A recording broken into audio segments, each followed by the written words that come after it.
Samantala, nasabat naman sa Bacolod ang aabot sa 8.8 milyong pisong halaga ng illegal na droga. Yan at ang iba pang rumarapidong balita mula sa probinsya, hatid ng iba't ibang istasyon sa ilalim ng MBC Media Group.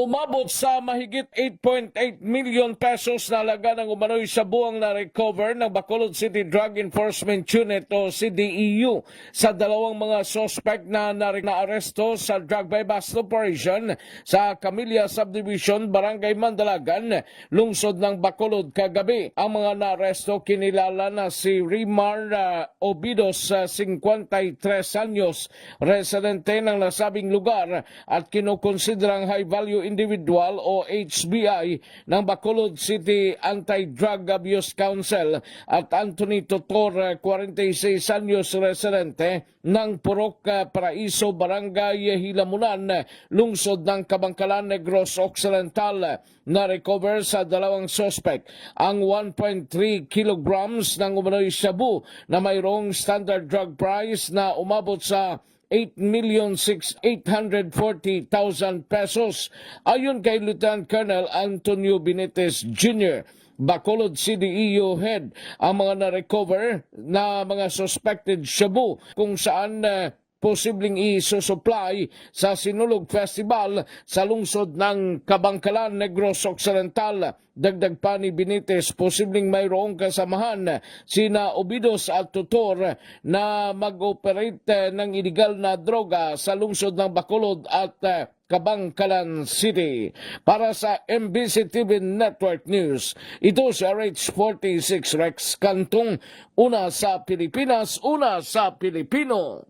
Bangkay ng dalagang pinaslang ng live-in partner niya sa Amerika na iuwi na sa Orbis, Tondo, Pangasinan. Pinaglalamayan na ngayon sa kanilang tahanan sa Barangay Doplac, Orbis, Tondo, Pangasinan ang mga labi ng biktima na si Irma Peralta Valerio na nasawi sa kamay ng kanyang kinakasama sa Vallejo, California noong nakarang December 10, 2025. Ayon sa pamilya Valerio, si Irma ang nag-iisang babae sa 5 magkakapatid at siya lamang ang breadwinner sa pamilya. Naiuwi umanong bangkay ng dalaga sa tulong ng kanyang mga katrabaho. 2019 nang magtungo sa bansang Amerika si Irma, baon ng pangarap na may angat ang buhay ng kanyang iniwang pamilya. Subalit makalipas ang 6 na taon, dumating ang malaking dagok sa buhay ng pamilya Valerio nang mapaslang si Irma ng kanyang kinakasama. Makalipas ang 2 araw na pagkapaslang sa dalaga, naaresto ng suspect na ngayon nasa kustudiya ng Vallejos authorities. Nakatakdang natin sa huling hantungan ng mga labi ni Irma Valerio sa January 15, araw ng Huwebes. Para sa MBC TV Network News, ito si Freddy Pajardo, Aristartet, una sa Pilipinas,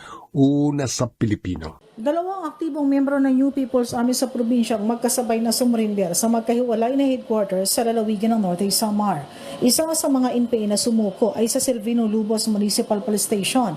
Nakilala ito sa kanyang alias na si Chan, 36 na taong gulang, isa itong magsasaka at residente ng bayan ng Silvino Lubos. Dati itong hawak ng kanilang leader na nakilalang si alias Dudo. Samantalang isa pang New People's Army ay doon naman sumuko sa 2nd Northern Samar Provincial Mobile First Company.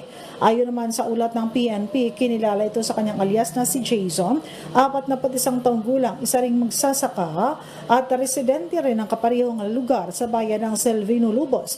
At napag-alaman na ito ay hawak pa rin ng kanilang leader na nakilala na si alias Dudo. Nagpahayag ang dalawa na kanilang suporta sa programa ng pamalaan. Dadaan pa ang mga ito sa mga tactical interview at iba pang mga interventions bago tanggapin ang nakalaang benepisyo mula sa Comprehensive Local Integration Program ang tinatawag na ICLI. Mula sa NBC TV Network News, Arts 34 Shane, galit bantayan ng DZRH. Una sa Pilipinas, una sa Pilipino. Arestado ng Malalag Municipal Police Station ang isang lalaking kabilang sa talaan ng most wanted person matapos may patupad ang warrant of arrest kaugnay sa kasong droga bandang alas 12 ng tanghali, Enero 12, 2026 sa Purok 3, Barangay Lapu-Lapu, Malalag, Davao del Sur. Kinilala ng kabarisan ng suspect na si alias Faisal, 41 anyos, isang construction worker at residente ng Purok 12, Tinagakan, General Santos City. Isinagawa ang pag-aresto ng tracker team ng Malalag MPS sa panguna ni Police Captain Maricar Utok, katuwang ang Malungon MPS, Regional Special Operation Group ng PRO 12, Police Intelligence Unit ng Sarangani at 1104th Regional Mobile Force Battalion. Ang warrant of arrest ay inisyu ng RTC Branch 55 General Santos City kaugnay ng paglabag sa Republic Act 9165 o Comprehensive Dangerous Drugs Act of 2002, particular sa Section 11 o Illegal Possession of Dangerous Drugs na may nirekomendang piyansa na 200,000 pesos. Sa kasalukuyan, nasa kustodiya ng Malungon Municipal Police Station ang suspek para sa wastong disposisyon ng kaso. Para sa MBC TV Network News, ito si June Suter, una sa Pilipinas, una sa Pilipino.